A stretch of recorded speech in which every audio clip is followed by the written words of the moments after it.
بل درته یو عمل خیم بهترین عمل دی تهجد ډېر په نوافلو کې د تهجد عمره ثواب په نورو نفلونو کې نشته چې کوم انسان مستقل د تهجد لمونځ کوي دا به الله رب العزت خپل ولی جوړی دا به د الله ولی جوړیږي الله ولی دی ته وایي ښایسته پټکې لویه ګیره سپینه جامې دا د ولایت نښې نه دي دا ښه شی دی دا سنت طریقې دي خو ولایت دپاره به ګران کارونه کې او ګران کار دی د شپې را پاسېدل او لمونځ کول او الله ته جړل دا ډېر بهترین عمل دی ټول خلک پراته عزتمندو لکه زه دلته یو سړي ته ملکه ماله به څوک 1,00,000 روپۍ راکړي ټول غلي ناست یو پاسېږي نو هغه زما څومره خوښي صفا خبره ده چې سړی نیغ ودرېږي تا ته او نور سر ټیټ کړي دقه رنګې د شپې ټول پراته وي او یو سړی الله ته ولاړ دی یو ښځه الله ته ولاړه ده یو هلک الله ته ولاړ دی جاړي او راز و نیاز کوي دا به څومره د الله خوښي نو د دې وجې نه عزتمندو خو که بالفرض څوک یې نشي کولی یو بل اسان عمل شته فی الحال دې عمل باندې عمل کوو چې کوم انسان نشي پاسېدی نو فی الحال دا عمل شروع کړي نبی علیه الصلاة والسلام یو حدیث دی ان هذا السحر جهد و ثقل وایي دا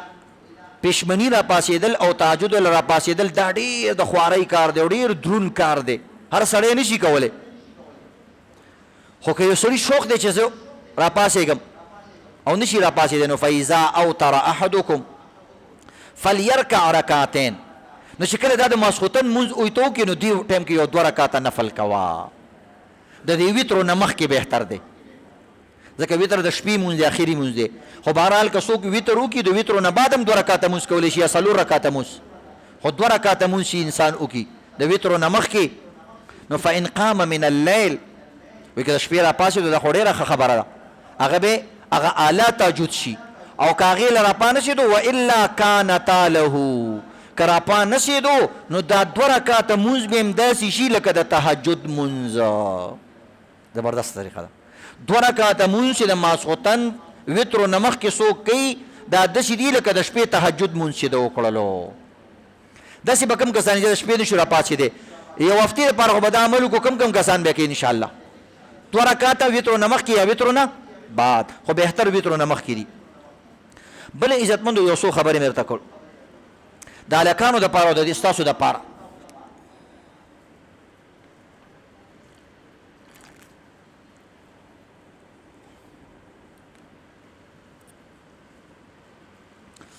د ترقۍ دپاره عزتمندو خپل ځان هر څه کې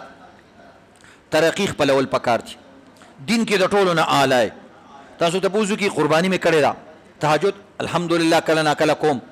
نوافل یاره د ورځې نوافل هم کوم دین کار کې مای کاروبار الحمدلله ډېر زړه سره راځم حلال پیسې ګټم مور او پلار رانه خوشحاله دي د مور او پلار سر چاته نه ټیټوم پلار باندې مې حج کړی دی مور باندې مې حج کړی دی او ترور مې عمرې له لېږلې ده خور مې عمرې له لېږلې ده داسې نر انسان ځان نه غټ سړی جوړ کړه غټ سړی فورا نه جوړېږي دا خواري غواړي د دې یو مثال دی عزتمندو سوچ وکړئ وایي رکشې والا ته چې څوک آواز کوي شپېلی ورته وایي په شپېلي باندې راغواړي یا په دې باندې راغواړي او جاز ته چا شپېلی والی دی نه رکشې ته خلک شپېلی وایي دغه کریم والا موټرسایکل چې څوک چلی هغه ته خلک شپېلی او چیش چیش سره آواز کوي او جاز ته څوک آواز نه کوي جاز چې جاز ټکټ دی واغوستو 2 غنټې مخکې به د جاز انتظار کې نو ځان نه جاز جوړ کا داسې مرتبې ته په دین کې په ایمان کې په اعمال کې په دنیا کې ځان ورسوه چې خلک درته 2 غنټې انتظار کوي او د هغې نمبر نه راځي ځان نه رکشه مه جوړوه چې شپېلي سره راځي خدا دې چې دا خواري غواړي ځکه پوره رکشه چې جوړې په 1 غنټه کې جوړېږي لاړ شه د بیرس کو بازار کې په غنټه کې د رکشه تیاری خو جاز په غنټه کې نه جوړېږي نو ځان باندې خواري وکړه یو 13 کاله نوکري مزدوري خواري شپه ورځ محنتونه بار ملک جم او باړه فلانې ډینګرې هلته منډه دلته منډه ځان باندې خواري وکړه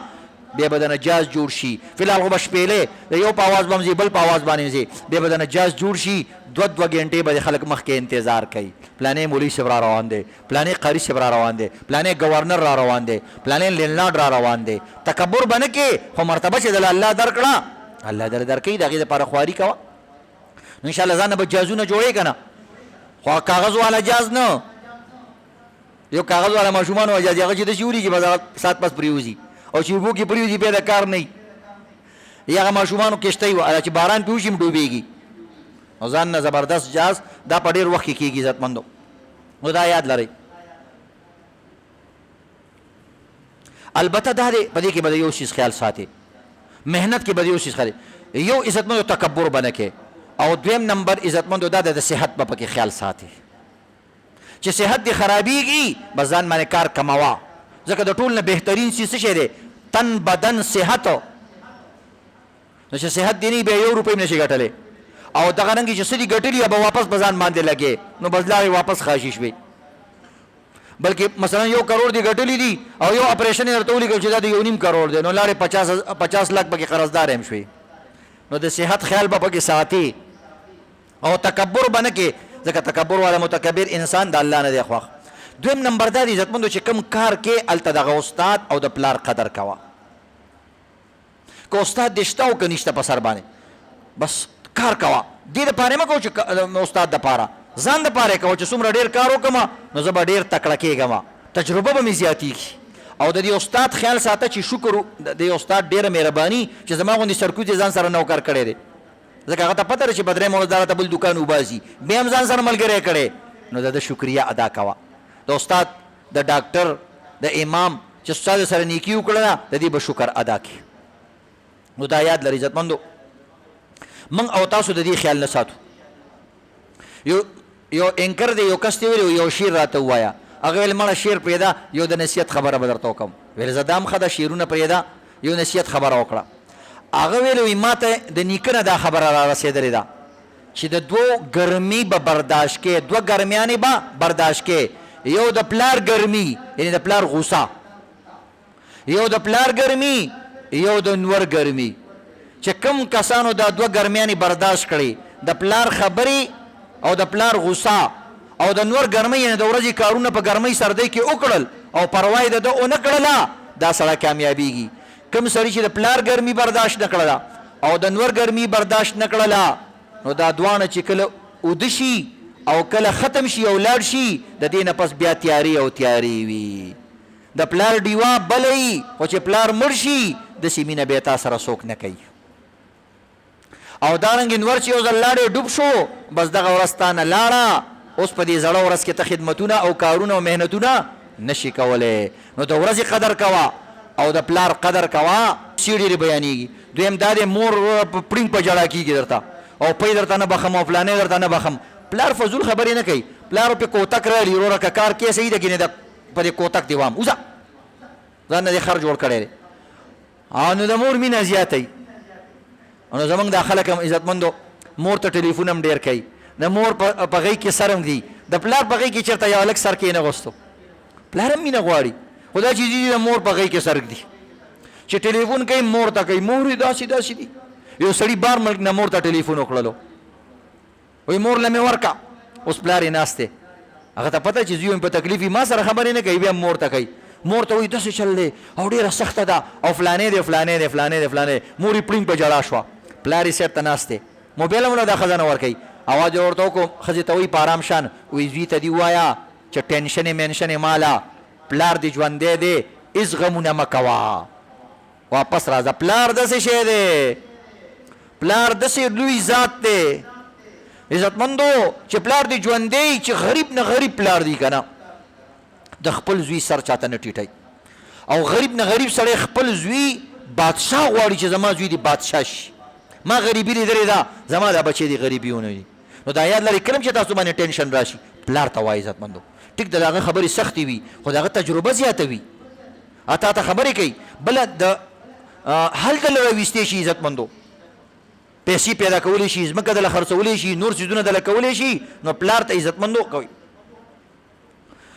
او بله خبره دا د عزتمندو ځان کې عاجزي پیدا کوي. الله رب العزت ګورې هر انسان مالداره پیدا کړی. تاسو ګورئ که نه یو عجیبه خبره ده، الله رب العزت چې کوم دی اکثر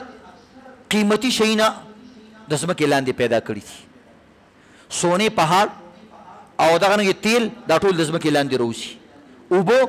د ځمکې نه راوځي، ډېرې اوبه،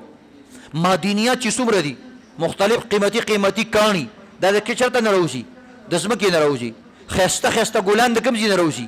د ځمکې نه راوځي. دا ټول اناج او دا دانې غنم جوار فلانې فلانې فلانې څومره ګلونه دي، ګلونو قسمونه دي، د فروټو قسمونه دي، د اناج قسمونه دي، د دانو قسمونه دي، دا ټول د کوم ځای نه راوځي؟ د ځمکې نه راوځي.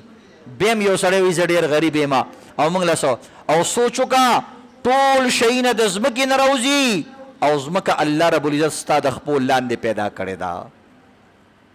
دومره نږدې درته پیدا کړې ده، د سر د پاسه نه شي ټوپونه ورپسې وی چې څنګه بیا راونیسم، د خپو د لاندې ده. دومره الله ته قیمتي پیدا کړې. اوس ته کمزورې سرکوزې، دا ځمکه را چخنلی نه شي، دا را کنستلی نه شي، دې کې ځان له چې کوم دی خپل محنت نشي کولی، په دې ځمکه خپل دوکان پسې نشي تللی، خپل ترقۍ پسې نشي تللی، دا ستا کمزوري ده. ګینې الله ته ډېر لوی کس پیدا کړی، د ټولې خزانې د ځمکې لاندې پیدا کړي دي او ځمکې ستا لاندې پیدا کړې ده. وایي ځمکې نه چا تپوس وکړو چې تا له الله رب العزت په دې سینه کې دومره خزانې ولې درکړې دي؟ وایي مٹی نے کہا میں نے خود کو مٹا دیا، اللہ نے مجھے سوار دیا. مٹی مانا د ځان ختمول، عاجزي کول. ځمکه ځان باندې بدماش هم پرېږدي، کافر هم پرېږدي، مسلمان هم پرېږدي، ښایسته هم پرېږدي، بد هم پرېږدي، خر هم پرېږدي، خنزیر هم پرېږدي. دا د ځمکې یو سینه ده، هر چا له ځای ورکوي. وایي ما ځان میټاو کو نو الله په ما کې خزانې را جمع کړې چې دا قابل دی، دا ځان نښي، تکبر پکې نشته، ټولې خزانې الله ما کې را جمع کړې. نو د دې وجې نه عزتمندو اللہ رب العزت چې کوم دی منگا ہوتا وہی نہ تو زمین کے لیے ہے نہ تو آسماں کے لیے، نہ تو زمین کے لیے ہے نہ تو آسماں کے لیے، جہاں ہے تیرے لیے تو نہیں جہاں کے لیے. دا ټول جهان و الله تعالی لپاره پیدا کړي، خو ګوره ته جهان لپاره نه، الله ته زما لپاره. دا جهان خو ستا خادم دی، ستا د خپو لاندې دی، دا هر څه به تعالی قرباني درکوي. نو د دې وجې نه عزتمندو ځان نه ځمکه جوړول پکار دي. بهرحال دا یو څو خبرې وي، د ترقۍ خبرې دي. نو ځوانانو له پکار دا دي عزتمندو کاروبار هم په ښه طریقه باندې کوي، که څوک تعلیم حاصل کوي هغې کې محنت کوي، که څوک جاب کوي هغه اخلاص سره کوي، او دغه رنګ د مشرانو نه فایده اخیستل پکار دي. او دا کوم چې ضروري اعمال دي، مونځ او دغه رنګ عزتمندو حج زکات فرایض، دي کې کوتاهي الله نه مني. که هر څومره پیسې وګټې خو که د دې کې د کوتاهي وه برکت پکې نشته. لکه د بعض ځایونه اوبه دي هغې کې طاقت نشته چې سکې تاله طاقت نه درکوي، بعضې فروټ دي هغې کې طاقت ډېر نشته دی چې خورې طاقت دله نه درکوي، بعضې د خوراک شی نه دي خوراک دي خو طاقت پکې ډېر نشته دی، بعضې واړه واړه شی نه دي خو طاقت پکې زیات دی. دغه رنګې د خیر او د برکت والا پیسې کې لګې وي دې کې طاقت زیات وي. انشاءالله د خیر او د برکت والا پیسې به ګټو که نه انشاءالله. آمین.